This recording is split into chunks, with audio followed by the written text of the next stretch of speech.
তো দেখো পরবর্তী কোয়েশ্চেনটা বলছে যে এখানে একটা 2x2 ম্যাট্রিক্স দিছে যার ভুক্তিগুলো হচ্ছে কি m-2 6 2 and m-3 হ্যাঁ বলছে যে ম্যাট্রিক্সটি ব্যতিক্রমী হলে m এর মান কত। তো আমরা একটা জিনিস জানতাম যে এরকম ম্যাট্রিক্সের ক্ষেত্রে ব্যতিক্রমী ম্যাট্রিক্স কখন হয়, ব্যতিক্রমী ম্যাট্রিক্স তখনই হয় যখন তার নির্ণায়কের মানগুলো হয় শূন্য, ঠিক আছে। অর্থাৎ ব্যতিক্রমী ম্যাট্রিক্স হবে যখন নির্ণায়কের মানটা কত হবে, শূন্য হবে, ঠিক আছে। তো দেখি এখন এর নির্ণায়কটা বের করে ফেলি। তো এর নির্ণায়ক হইতেছে এরকম। তো দেখো এই কোনাকুনি বরাবর গুণ হবে হ্যাঁ, m-2 m-3 মাইনাস, তো আলটিমেটলি কত হইতেছে এখানে শর্ত মতে এই যে নির্ণায়কের ভ্যালুটা এটা হবে 0 হ্যাঁ, এটা হবে 0, ঠিক আছে। কারণ ব্যতিক্রমী ম্যাট্রিক্স হওয়ার শর্তটাই হচ্ছে গিয়ে নির্ণায়কের মানটা হবে 0।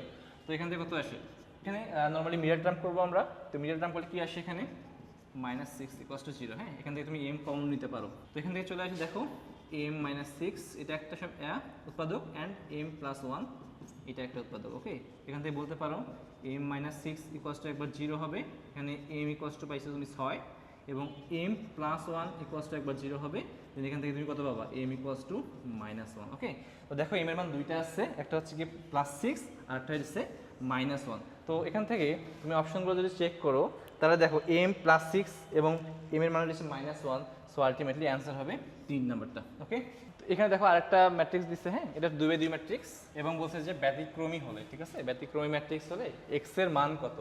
তো আবার দেখো ব্যতিক্রমী হলে দেখো কি হয়, নির্ণায়কের মানটা শূন্য হয়ে যায়। তো দেখো আমরা নির্ণায়কের মানটা বের করি। তো নির্ণায়ক কত হবে, তো কোনাকুনি গুণ করলে শর্ত মতে এই মানটা কত হবে, 0 হবে আর কি। তো দেখো এখানে কত আসে, দেখো এখান থেকে x², দেন এখান থেকে x কমন নাও, x কমন নিলে কত আসে বলো দেখি, x-15। দেখো এখান থেকে কত আসে, x-15 একটা আসে এবং x+3। তুমি এখান থেকে বলতে পারো যে এখানে যেহেতু x-15 আছে, সো x এর মান একটা হবে তোমার 15 আর এখানে +3 আছে, সো একটা কি হবে বলো দেখি, -3 হবে।